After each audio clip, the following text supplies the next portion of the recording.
My dear Dasarians, the non-Brahmins, Vanakkam.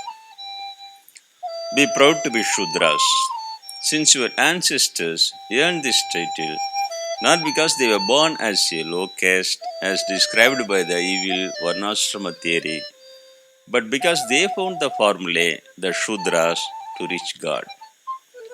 Let us see what Krishna Kannapiran in Tamil, the very great Sutradhari, says in one of his sutras, the Shetra Shetragna Vibaga Yogam. In this chapter, non-Brahmin Swami Kannapiran explains various things: this body, the inhabitant, the Lord whom he should know, the characteristics of the Lord, the characteristics of the soul. This chapter is like a scientific article, something to read and learn.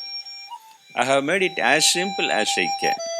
Reading a second time, if it is a little difficult, will be understood. This body is the cottage. He who knows this is his body, he is the dweller therein. We know what is in this body. Let us see what this body is made up of, as Krishna says. Krishna says that these things are already described in texts such as the Brahma Sutra and the poems of the wise. This body is made up of 5 basic elements. What is said to be land, water, fire, air, and space. Egotism, intellect, what is said to be arrogance, ignorance, eye, ear like tools, 10, mind, taste, light, sensation, sound, smell, what is said to be the 5 sensations of the sensory organs, desire and aversion, pleasure and pain, physicality and mental stability. Further, Kannapiran explains what is wisdom and agnosticism. Pragmatic, lack of conceit, non-killing, patience, honest, guru devotion, purity, perseverance, self-deprecation, lack of interest in the goods, lack of arrogance, birth, death, grey ingredients, sickness, old age, sorrow, and the closure vision of the reality of these.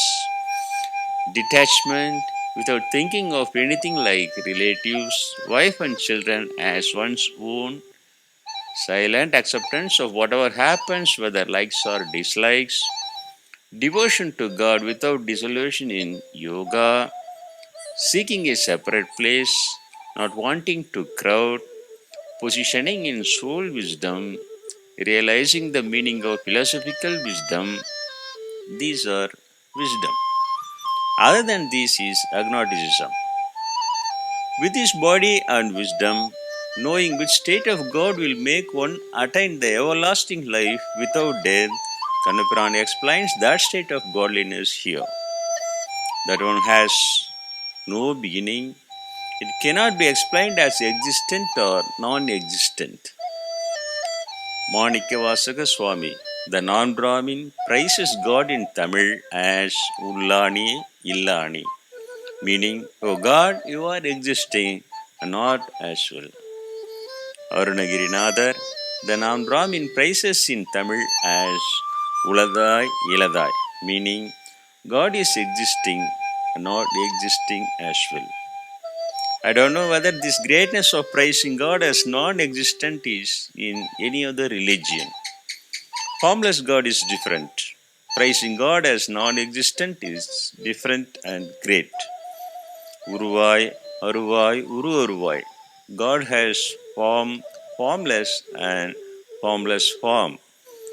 Coming to Kannapiran, he continues, it has hands and legs, eyes and heads, mouths and ears everywhere. It is filling in everything.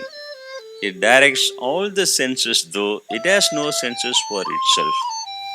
Unattached, bearing all, devoid of qualities, yet their experiencer.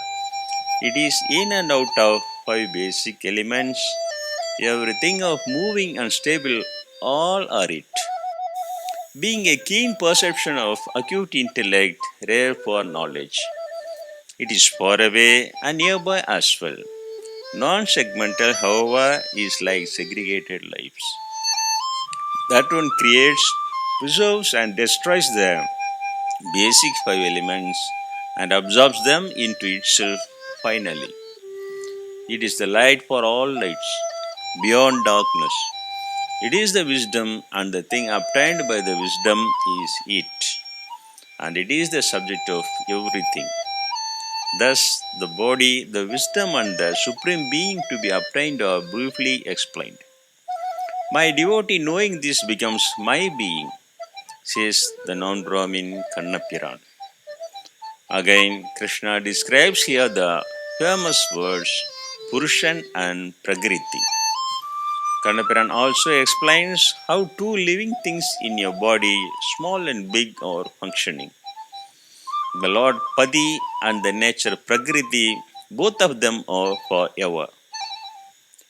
Body, the cottage is due to nature, and the Lord is responsible for the living beings.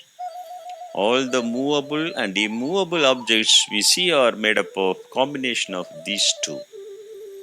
The living being of the Padi stays in this body of nature and experiences the qualities of nature. When he is attached to good qualities, he is born in good, and bad birth symptoms are caused by the attachment of bad qualities.